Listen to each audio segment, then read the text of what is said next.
بسم الله الرحمن الرحيم. السلام عليكم ورحمة الله وبركاته. ازيكم يا حبايب قلبي، عاملين ايه؟ اتمنى يا رب تكونوا دايما باحسن صحة واحسن حال.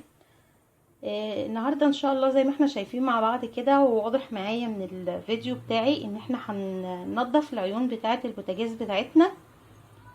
طبعا انا سبت العيون بتاعة البوتاجاز لحد ما وصلت لمرحلة صعبة زي ما انتوا شايفين من الحروق.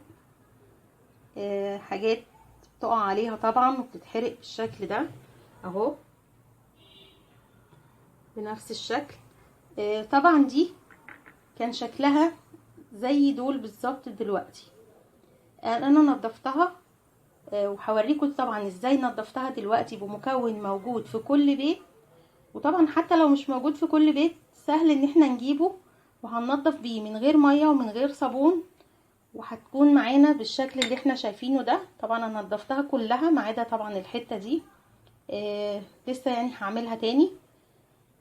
زي ما انتم شايفين النتيجة بتاعتها عاملة ازاي اهو. طبعا فرق شاسع ما بينها وما بين العيون اللي لسه الحروق عليها زي ما هي. يلا بقى ما نتكلمش كتير ونشوف هنعمل ايه مع بعض عشان ما اطولش عليكم. اول حاجة دلوقتي انا جبت طبق حطيت فيه مية مغلية، مية سخنة يعني. طبعا مش هو ده اللي احنا هنعمل بيه الحاجات بتاعتنا، ده بس لمجرد ان انا احط فيه العيون والطرات بتاعه الايه البوتاجاز. هحط العيون والطرات بالشكل دوت في قلب الميه السخنه عشان اعرف انضفها، واحط عليها شويه خل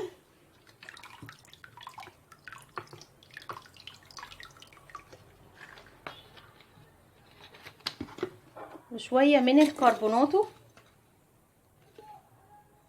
شويه من الكربوناتو بالشكل ده. وطبعا احنا عارفين الايه التفاعل اللي بيحصل من الخل والكربوناتو. هنسيبهم بقى منقوعين كده شويه عبال ما ننضف الايه العيون بتاعتنا. ازود بس شويه خل اهو، زي ما انتم شايفين التفاعل اللي بيحصل ما بين الخل والكربوناتو، وطبعا بيدوب اي حاجه موجوده فيهم. دول طبيعي احنا كده كده مش هندعكهم ولا بنعمل فيهم حاجه، احنا بس ايه بننقعهم عشان ينضفوا ويكونوا من جوه سالكين كده والعيون تشتغل كويس معانا. خلاص هسيب دول منقوعين على جنب كده، وابتدي بقى معاكم نشوف احنا هننضف العيون بتاعتنا دي اللي عليها الحروق المستعصيه دي ازاي. طبعا انا كل يوم ببص لهم وبحس ان انا عايزه اعيط ان انا سايباهم بالشكل، ان انا طبعا سايباهم بالشكل دوت. بس طبعا كل ده علشان اوريهم لكم واوريكم ازاي ممكن ان احنا هنقدر ننظف الحاجات دي ونتغلب عليها ان شاء الله، وهترجع تاني نضيفة طبعا معانا وتكون بالشكل ده تاني. هننضفها كويس، وطبعا لسه هنضف الاجزاء اللي جوه دي برضو. انا بس حبيت اوريكم النتيجة اللي انا كنت بدأت فيها، يعني بدأت اعملها وبعدين حسيت انها عجبتني فقلت ايه لازم اوريها لكم. طبعا المكون بتاعنا او مش هو مش مكون، يعني هي حاجة موجودة في كل بيت عموما. طبعا محدش يتخيلها خالص. احنا هنستعمل دي، ودي عبارة عن الصنفرة. الصنفرة دي بتيجي من عند الموان. ده طبعا جزء من صنفرة مستعملة عادي جدا، يعني هتستعمليه زي ما هو مفيش مشكلة فيه اهو. ده بيكون شكلها، بتجيبيها من عند بتوع البوهية او الموانين عموما. هي دي اللي هنضف بيها، وهنشوف دلوقتي مع بعض كده هنعمل بيها ايه وهتنضف معانا ازاي ان شاء الله. اول حاجة انا بمسك طبعا من غير مية خالص اهو. الجزء ده طبعا انا اشتغلت بيه ونضفت بيه العين دي. هبتدي بقى بالشكل دوت اضغط كده اهو. وطبعا بعتذر عن الصوت، يعني عادي جدا مفيش اي حاجة اهو، تطلع بمنتهى السهولة خالص اهو بالشكل ده.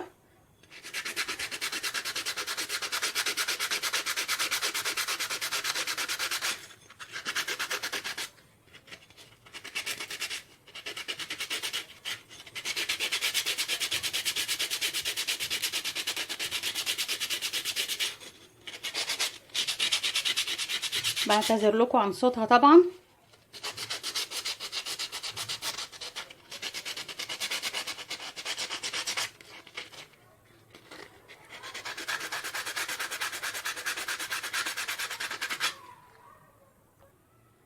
اهو زي ما احنا شايفين مع بعض اهو. سبت انا العين الكبيره برضو.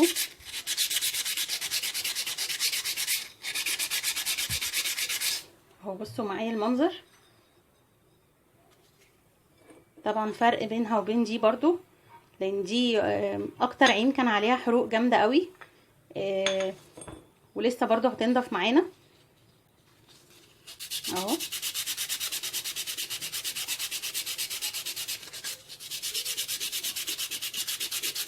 وطبعا احنا المفروض طبيعي ان ايدينا فيه اول باول. انا بس حبيت اسيبه عشان الناس اللي ممكن تكون الحروق بتاعه البوتاجاز معاها واصله لمرحله جديده ومش عارفه تعمل فيها ايه، فحبيت يعني ااجلهم شويه.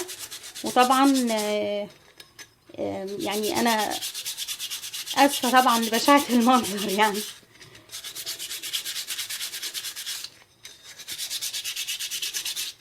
اهو بالشكل ده بيطلعوا معانا.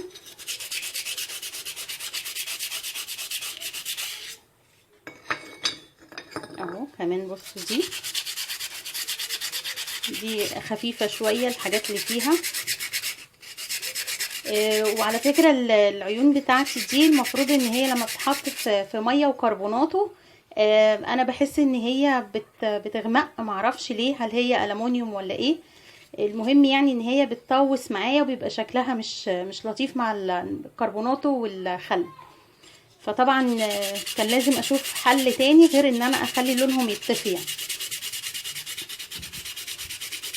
اهو زي ما احنا شايفين تبتدي ايه تنضف وتلمع معانا.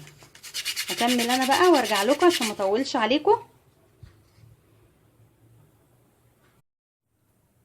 ودلوقتي يا حبايب قلبي رجعت لكم تاني بعد ما خلصت العيون بتاعتي زي ما انتم شايفين بالشكل ده. نضفتها خالص من كل الحاجات اللي كانت فيها، ما عدا طبعا حاجات بسيطه هنا في المكان ده لانه ضيق شويه، يعني صعب شويه يطلع قوي اللي فيه. بس وغسلتها طبعا كويس قوي بالليفه والسلكه والسائل بتاعنا بتاع التنظيف بتاعنا بتاع الاطباق والطارات والعيون برضو نفس الحال. ودي كده كانت طريقتي معاكم في تنظيف العيون على الناشف زي ما شفتوا معايا بالظبط، من غير اي خلطات، من غير اي ميه وصابون.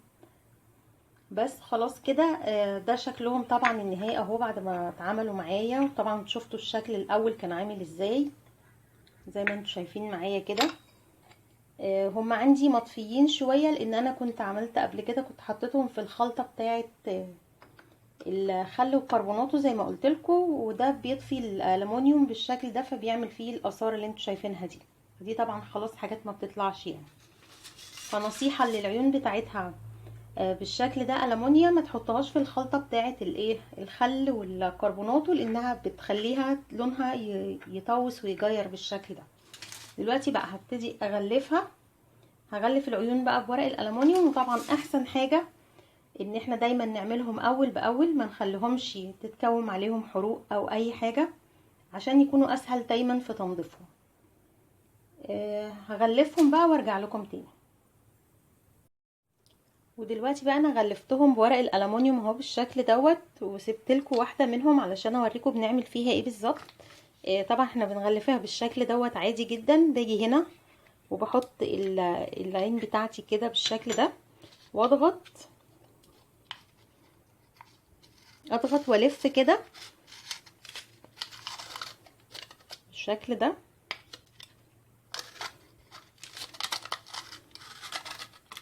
عشان افضي المكان الفتحه بتاعه الايه الغاز بالشكل دوت. بشيلها بقى اهو وابتدي احط الايه العين بتاعتنا عادي خالص اهو. طبعا كده احنا مش عاملين الغاز مكانه مش مسدود، مفتوح عادي جدا اهو. كمان هنا الفتحات بتاعه الاشعال والحاجات دي بفتحه بسيطه كده بالمقص هنا وهنا وخلاص كده بالظبط تبقى العين اتغلفت اهي ومفتوحه من هنا للغاز طبعا. بس دي كده كانت طريقتي بقى معاكم النهارده في تنظيف العيون بتاعه البوتاجاز، وشفتوا معايا احنا عملناها مع بعض ازاي. اتمنى بقى طبعا لو عجبتكم الطريقه لايك وشير واشتراك في القناه. وطبعا لو اول مره تشوفي القناه يا ريت تشتركي فيها وتفعلي الجرس علشان يوصلك كل جديد. وما تنسونيش بقى من تعليقاتكم الجميله. والسلام عليكم ورحمه الله وبركاته.